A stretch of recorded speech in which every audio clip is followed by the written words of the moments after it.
and welcome back to Autumn's Journey. Previously on Autumn's Journey, we kind of stopped on abruptly. Sorry about I was running out of time.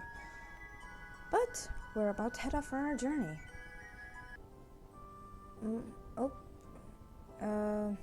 Oops, I didn't mean to do that. Okay. Mom, your titles and credentials are longer than the actual recommendation. But I guess it helps since I've been trained under you. I returned the letter so she could officially seal it, then promptly tucked it into my bag, making sure it wouldn't get crinkled. The merchant venture's carriage should be ready. They already know the escort arrangements, and your father is making sure the boys don't get in too much trouble. She acts as if they're her own children. Oh. I'm sure it'll be fine. Let's do this. Anyway, let's get going. You're gonna see your daughter off on her grand adventure after all. Sorry. Wait, Aura. Yes? Well, originally, I was going to cancel this whole arrangement.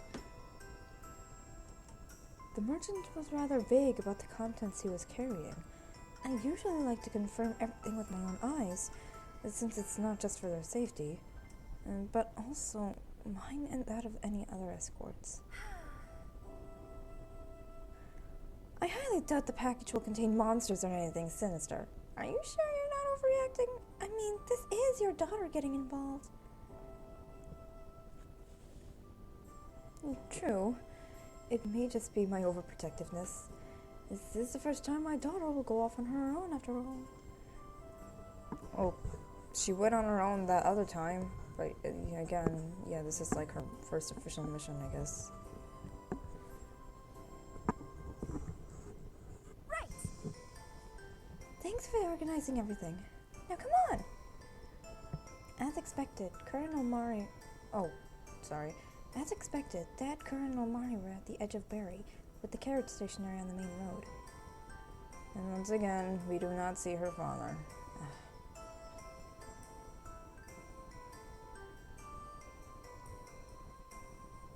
A middle-aged man sat amongst the silks and pillows, which suggested I was protecting a wealthy merchant. Mr. Ormonde, was it? I'm Orly, and my companions and I will be escorting you to Oliver. I assure you we're trained, and you'll get there unharmed. The others are well versed in magic. I'm pretty sure. I really hope she's not, lying, because I expect dragons to know magic, but, I wonder how they feel about that.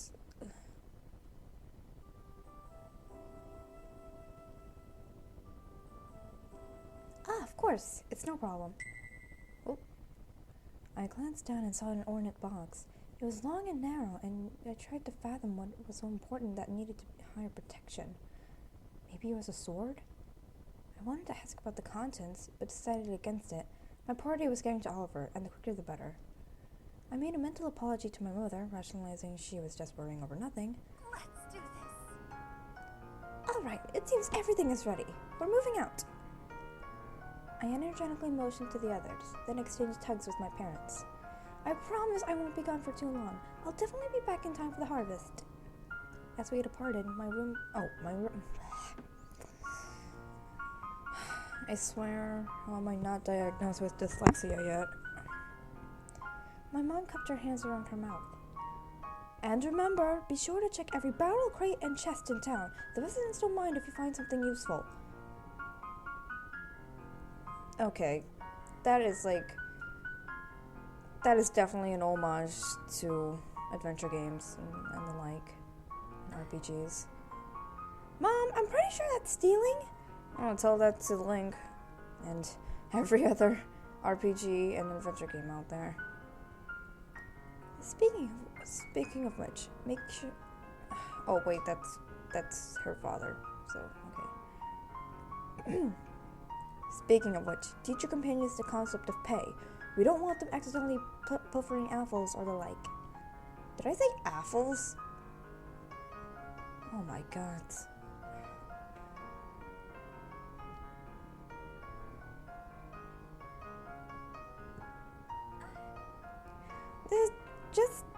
take stuff, especially it seems like it belongs to other people.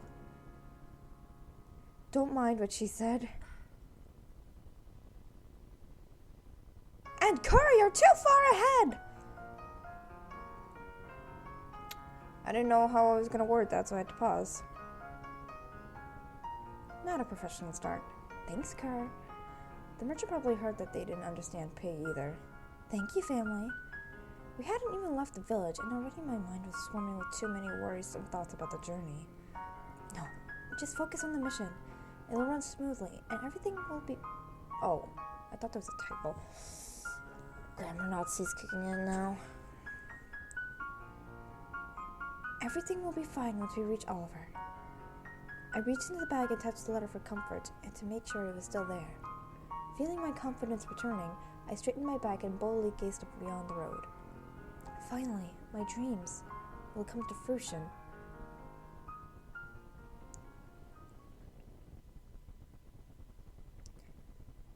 The journey so far had gone off without hitch. We were passing through a rockier area with the forest pressing against us on both sides of the road. There was still much greenery, but some trees were already showing the early signs of autumn with yellow leaves. Ilmari and I were ahead of the 2-horse carriage, while Kerr was content with shadowing the vehicle. Since history and politics were never my forte, my brain strained to answer Ilmari's endless questions, but I would immediately perk up if they had anything to do with knights. Unfortunately, this wasn't one of those times. I have a question. So, the council, each town has a respective representative, and they come together in Oliver to help govern? Pretty much.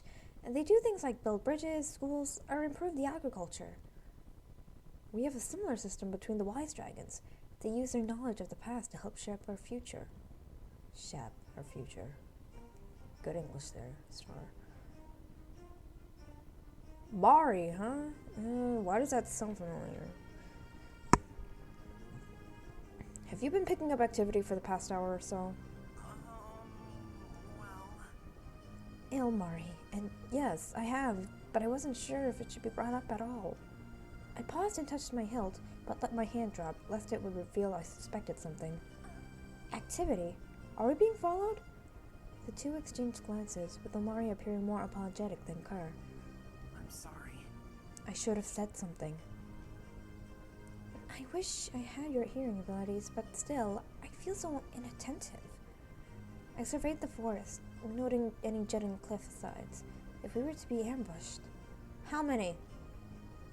I don't know, 5 or 6. Do you think these followers have a malicious agenda? I didn't think Heavenkind would be the hostile type.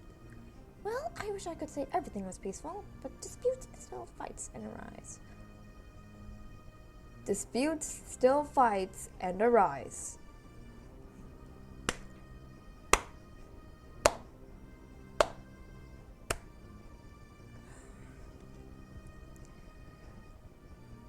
There's always exceptions. Dragonkind are generally harmonious, but clashes still occur, especially when dominant young males are expanding their territories, and they happen to overlap. It can get quite intense and scary. Not speaking from experience or anything. Of course, I never assumed. Annoying.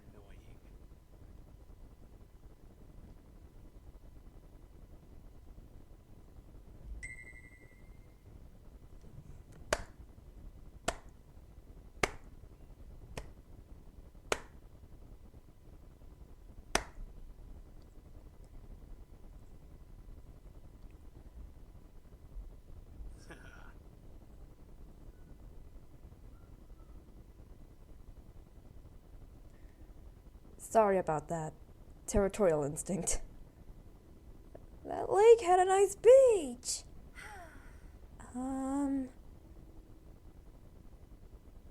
Stay focused. Can we save the border debate for another time? Right now, we have to focus on the people pursuing us. I wish you told me sooner, but at least now we can anticipate any attacks. Let's keep it from the coachman and our client. We'll feign ignorance in the meantime, and hope nothing bad will come out of this. I'd rather avoid a battle if possible. Realizing we'd been standing around, we quickly resumed our march. As I adjusted the bag strap over my shoulder, I tried to glance discreetly into the woods. Kerr, Omari, what's your fighting experience? He could probably take them out in dragon form. Ugh, this body. Omari shook his head resolutely. I'd rather not. I'm not doing anything like that. Moreover, I'm a Urius. I wouldn't do well on land. I know some magic, so I can be a good support. I nodded, then looked at Kerr expectantly. Bring it. Right. At least you can walk without any problems. And I have my sword, along with some focusing techniques. At least we were balanced enough, and my focusing techniques would help me fight an optimal condition. Omari's ears perked up, and he shifted nervously while Kerr grit his teeth. They're moving swiftly. They're probably planning to launch an assault once we advance a little farther. I think they're positioning themselves by that outcrop, but when we get there... He trailed off, and I made a fist, biting my lip anxiously. Let's do this. All right, they think they have their element of surprise. Prepare yourselves. Sounds like there's more than 5 now. I could feel my stomach lurch as we neared the destination, and I already had my hand on my sword hilt. Calm down. A knight wouldn't be afraid. I gulped and then chided myself mentally, shaking those thoughts from my head. I reminded myself that I was not a coward. I mentally concentrated on a spell that helped refresh and restore some vigor into my body. It would increase my strength temporarily. Once the outcrop loomed over us, there was a moment of uneasy stillness before a swift wind swept through the trees.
I know this is unfitting to the moment right now, but that's actually kind of adorable.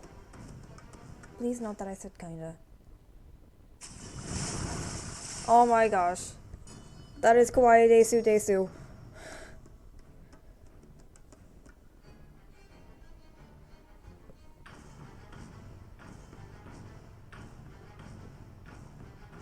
Take this.